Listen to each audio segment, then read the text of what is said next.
लोगोफोर खुलुमबाय बाय बाबा बाय बाय दिनैहाय लोगोफोर 2 बोसोरनि उनाव जोंहानि बाबु फंबाय जायो आदैनि फिसालानि हिनजाव गोदान लायनो नागिरदों हा ओमफ्राय बे हिनजाव गोदान लायनाय हाबाफारिफोरा 2 बोसोरनि उनाव दिनैसो फैलायबाय आरोना ओमफ्राय थांसै लोगोफोर अब्ला नोंथांमोना आंनि ब्लगखौहाय नायलांबानो जाबाय जोबजासिम नायलांबाय थायोबा नोंथांमोननोहाय शेयार खालामबाय थागोन आङो हाबानि ओमफ्राय ओरैबायदि गोजानावसो लायगोन माने थिपकायावसो लायनो थांगासिनो आरोना हिनजाव गोदानखौ दायो माने आङो टाउननिफ्राय गाखोनोसै गामिनिफ्राय बास फैगासिनो दङ जोंनि हौवा गोदान लागोआ ओमफ्राय आङो नै हास्लाबासो थांनो ओमफ्राय नै दायो आङो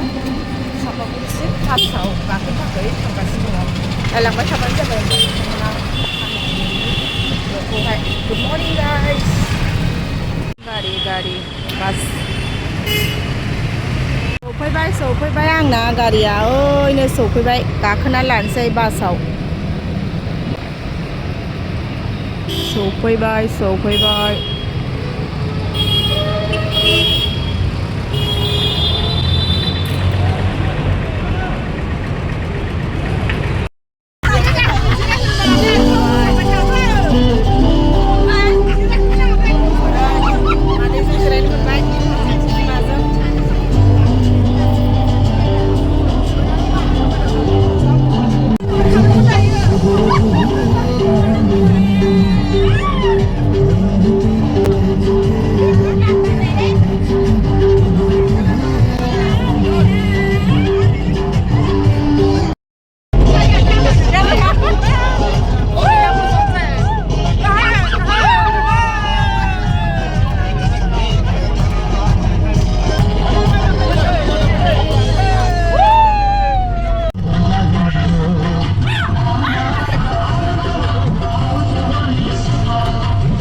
मोनफैबाय दा बासनिफ्राय ओंखारलागासिनो बयबो ओंखारजोब्बाय मोनफैबाय ओरैबायदि गोजान टिपकाय लाइफआव फार्स्ट टाइम दिनै फैदों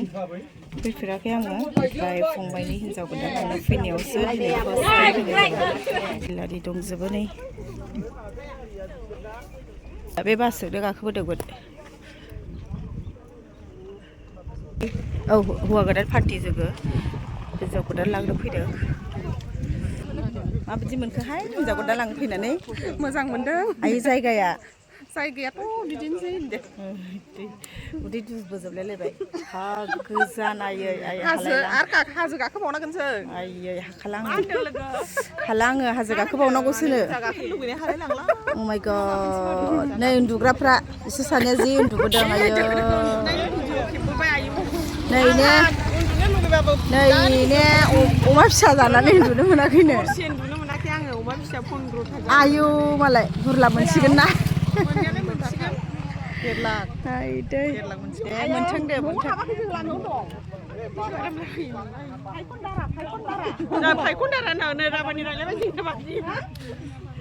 नै ओरै हाजो गोजौआवसोनो न'आ नै मालाय जि खुसिहाय आयौ बिहामजो लांनो फैनाया जोंना बिमानैया ओरैबायदि हारसिं उरां फारां मोसालाबायबाय आइयो आंबो थाफानोसैलै दे मोसा दे जोंनि सानजों गान गैथ'आ मिजिरा फै हिनजाव गोदान लांनो फैदों लाराय गसंजोब्बाय नै रेडिनो फुल अन रेडि जाजोब्बाय नै जोङो सौफैजोब्बाय नालाय कालारफुल ब्राइटनेस गोजाखादा मानसिफोरा एकदमबारेनो नै समायना गोजालै जोंनि पार्टिफोरा गासिबो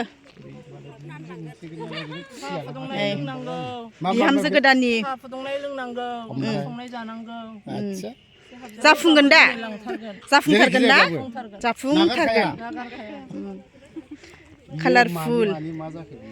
हिन्जाव गोदान बरायनायनि बरायग्रा बर'नि ट्रेडिशनेल नियम बेफोरो मा नियम ट्रेडिशनेल बर'नि कालचार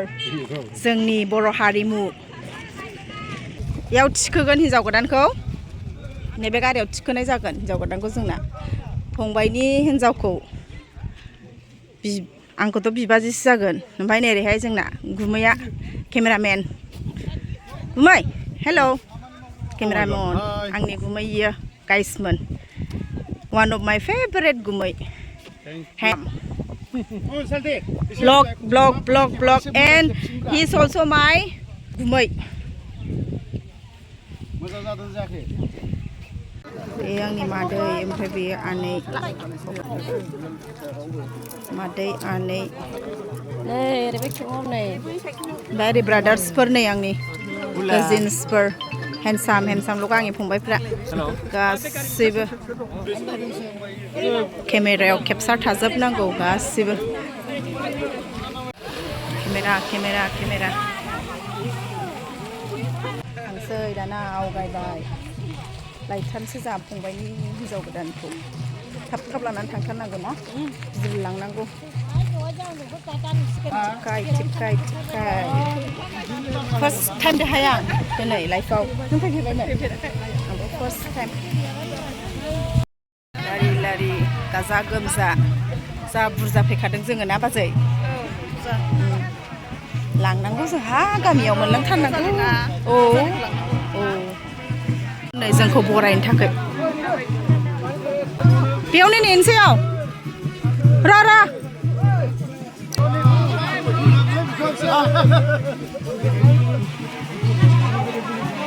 दिनै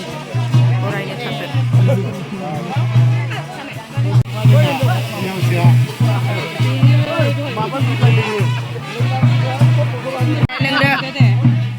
एथ' गोजान लामा हान्थिनानै फैनायनि ना दे लोंदो आदा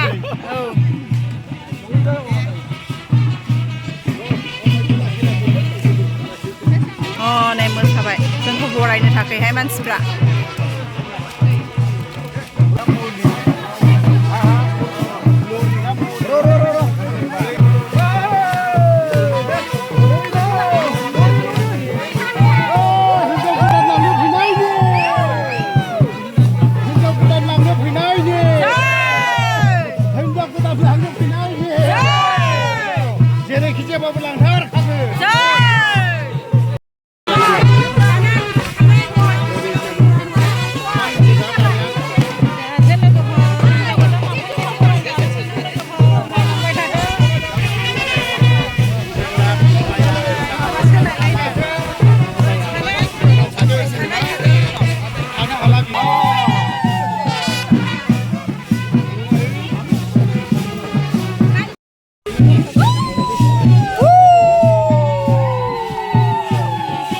फैबाय हाबनोसै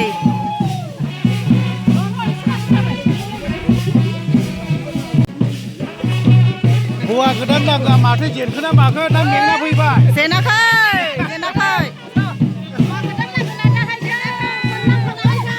हौवा गोदान लागोना माथो सिन्थाखो लांगौबाथाय मोसाबाय ओरैबो हिन्जाव गोदान लाजा थानो हाले फाइनालि सफैबाय सबसे हौवा गोदान बानलुनो होनो थांगोन नालाय हौवा गोदान बानलु नांगौ जानानै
जेरै लोंदों नों मा लोंदों आयो सानजौफुआवनो होबाय नै हिनजाव गोदान लांनो फैग्राफ्रा बियारबो जोब्बाय हनै बयबो गेलास थं थं लाजोब्बाय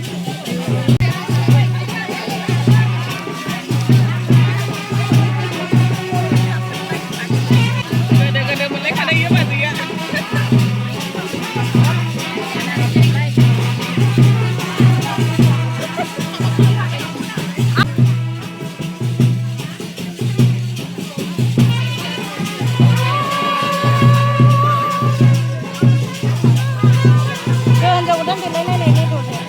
प्रिति हेल' दिनै फंबायनि जोंना लांसै दिनै लोगो मोनलायखानाय ना जोंहा जोंहा दिनै हिनजाव गोदाना नै फाइनाल रेडिखा सुन्दरिखाना लोगोफोर प्रिति नामाबो प्रिति दे लोगोफोर नामाबो प्रिति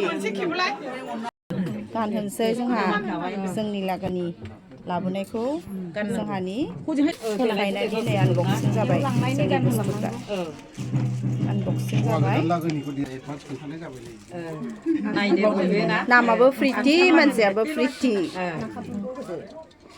दे मोनसे खेवनानै गान दायो रेडि खालामनोसै नियम दङ नालाय हौवा गोदाननिफ्राय लाबोनायखौ मुखुलि खालायसिगोन हौवा गोदाननिफ्राय लाबोनायखौ गानहोजोबसै आरोखि ना बे फिसाखौ सिगां दा दे जाखाबायना हौवा गोदान जाखादों दा जादोंलै गुमै जादों लाबोनाय जिनिसखौ गानजोब्बाय हिनजाव गोदाना गानजेनबाय गानहोदों हिनजाव गोदान देलायहोदों हौवा गोदाननि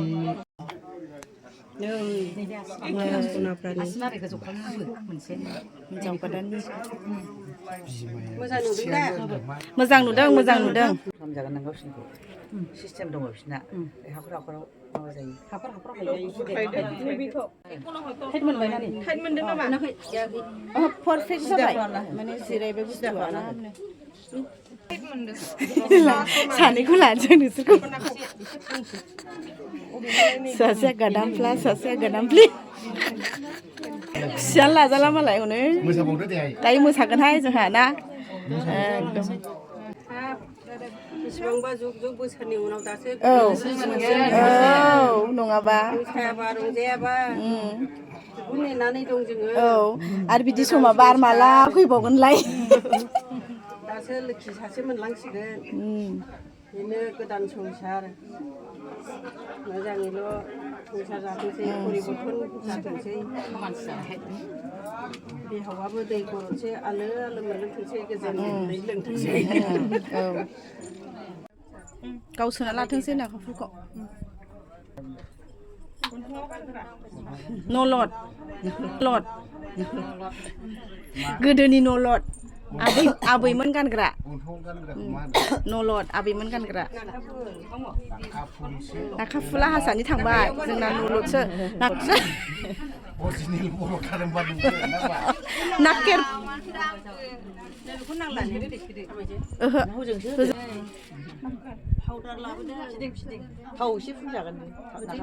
सेन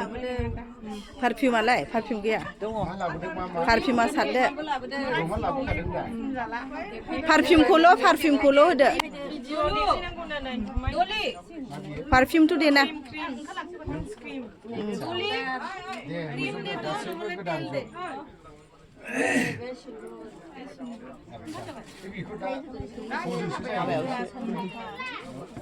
पारफिउमखौ हानदो आनै सेनखौ होआबा मा खालामनो नेम दं नालाय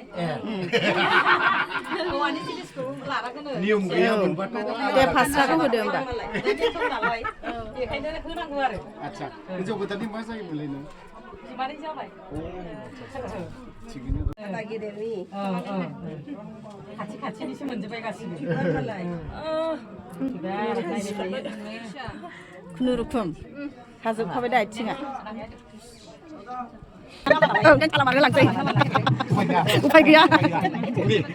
उफाय गैया खालामनानै गाजा गोमजा लांनो फैनायनि खोथा दं बिमाजों जिरायनानै जानोसै जानानै लांसै ने हिनजाव गोदानखौ एकदम रौना होनसै ने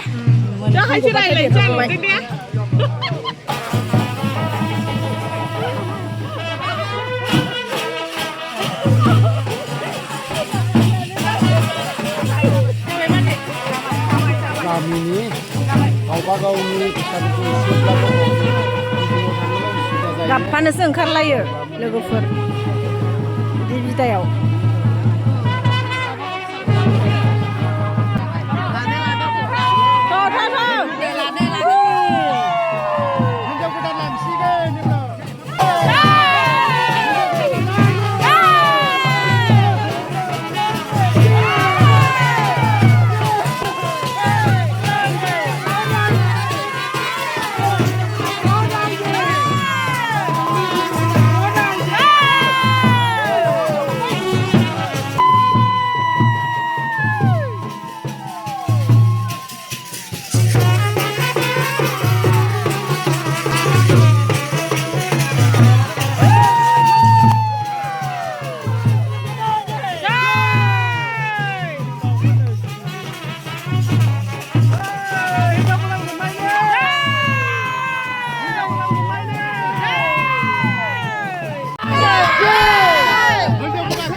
दायो रोहो रोहो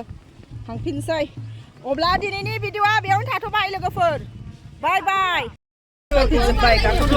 हिनजाव गोदान मोनबोनायनि मोसादों